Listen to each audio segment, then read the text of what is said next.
Pikrisht ky forum është edhe ideja që të bashkohet mendja, vullneti dhe profesionalizmi për zhvillimin e mëtuteshëm të shëndetësisë kosovare. Shëndetësia kosovare nuk është keq, është mirë, është në hapa të mira shëndetësore, po për me qenë në nivel tjetër më të lartë, është mirë që me u bë bashkimi i këtyre mendjeve, bashkimi i zhvillimit të institucioneve publike dhe private bashkarisht në mënyrë që shëndetësia kosovare të hyjë në një piedestal më të lartë. Po ajo që është kryesore është që ikja e trurit kosovar, ikja e mjekëve kosovar të ndalohet apo të zvoglohet. E kjo nuk mundet me u zvoglu ndryshe përpos në forma të ndarjes numër më të madh të specializimeve, edukimeve shëndetësore, arsimore më të mëdha, edhe mundësinë e punësimit të mjekëve të gjeneratave të reja specialistike. Në një. Në dy, sigurimet shëndetësore kishin me luajtur një rol jashtëzakonisht më të madh, edhe ndoshta pikrisht futja e sigurimeve shëndetësore kishte me qenë një ndihmesë më e madhe për ngritjen e piedestalit shëndetësor në Republikën e Kosovës. Jo, unë mendoj që spitalet publike dhe private nuk mbesin pa personel shëndetësor. Pse?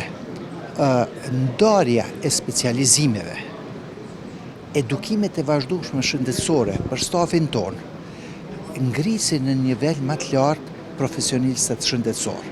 Mandej profesionistat shëndetësor e kanë një treg të hapur, qoftë në Kosovë, qoftë në Bashkimin Evropian.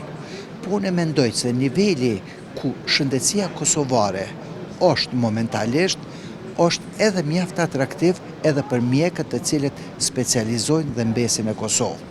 Kemi raste të tilla ku shumë mjek, specialista me emër dhe me renome ndërkombëtare nga Bashkimi Evropian kthehen, veprojnë dhe ushtrojnë profesionalizmin e vetë edhe këtu në Kosovë.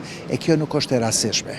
Kjo është një gjë që tregon se niveli shëndetësor në Kosovë ka filluar me marrë hapat e veta të mirëfillta. Po shiqoni një gjë që ju them.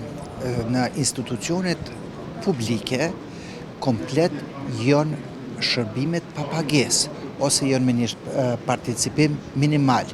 Është politika shëndetësore që realizohet në Kosovë që ofron këtë shërbim. Institucionet private janë institucionet të cilat vetë financohen për pikrisht shërbimeve të cilat i ofrojnë profesionale. Edhe këtu është ai dallimi pse në institucione private paguhet e në institucione publike nuk paguhet. Sa i përket shërbimeve, çmimeve, jam shumë i sigurt se si çmime të shërbimeve profesionale janë çmimet më të ulta në rajon. Janë çmime minimale për ofrimin e shërbimit shëndetësor edhe për mundësinë e krijimit të një standardi shëndetësor realisht me duke parë vetë financimin të cilin janë të e bëjë institucionet private.